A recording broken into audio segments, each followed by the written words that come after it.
Choosing a quilt path can be difficult, but if you have a variety of design options, it becomes easier to get started. Let's see where the journey takes us as we sketch wavy paths in an X+ block. I'm Andy, and this is True Blue Quilts, a place to enjoy, experiment, and excel as you quilt. Did you know there's a companion workbook for this sketch series? Find that at truebluequilts.com.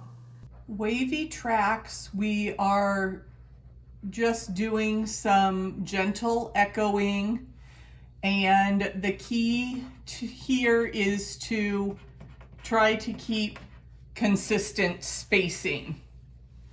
And the reason I like wavy lines is that if you do them on purpose, it frees you up from being perfect. So for this design, if I were stitching this motif, I would probably start here on the left, and I just want to make some big, long, wavy, echoing lines to fill this space. And I'm trying to keep that consistent, which is a lot easier on the machine because you have your presser foot to help you out. And then I'm going to travel in my seam lines and do a similar design here. So I need to travel all the way up to the top of the block and then curve it around so that it mirrors kind of this design that I had in the first portion. And we'll come across that section, and again and your waves don't have to be consistent. We're traveling around our block, trying to get some distance there, fill up the space, and have a organic flowing design. And then I took the long way around here, but that's fine because I want to curve around the top of that block, that unit there.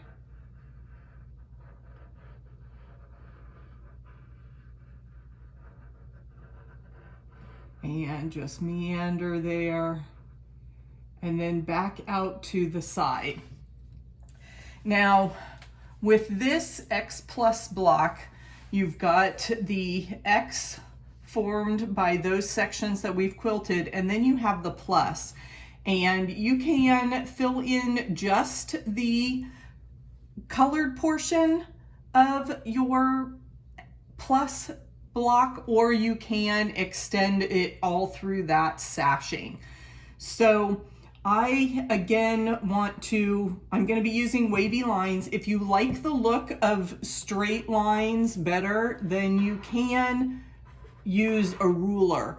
I would not want to stitch this much of a block without a ruler, unless I was doing wavy lines, because I know I cannot keep my machine straight for that long. And again, if you use wavy lines, then those little bobbles aren't gonna make a difference. So I'm gonna just kind of echo that plus part.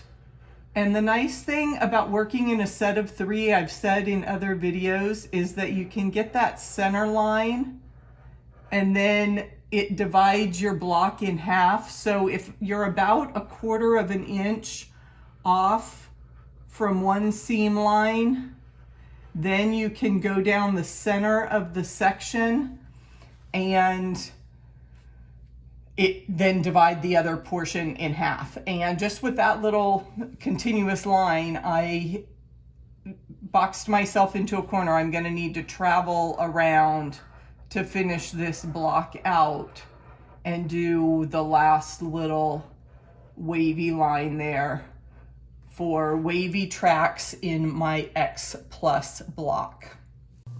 For more quilting inspiration, check out the video below where I share Sue's stitch story. And be sure to hit the like button and subscribe to this channel. I share new videos each week with lots of quilting tips and techniques. Thanks for watching, and I'll see you in the next video.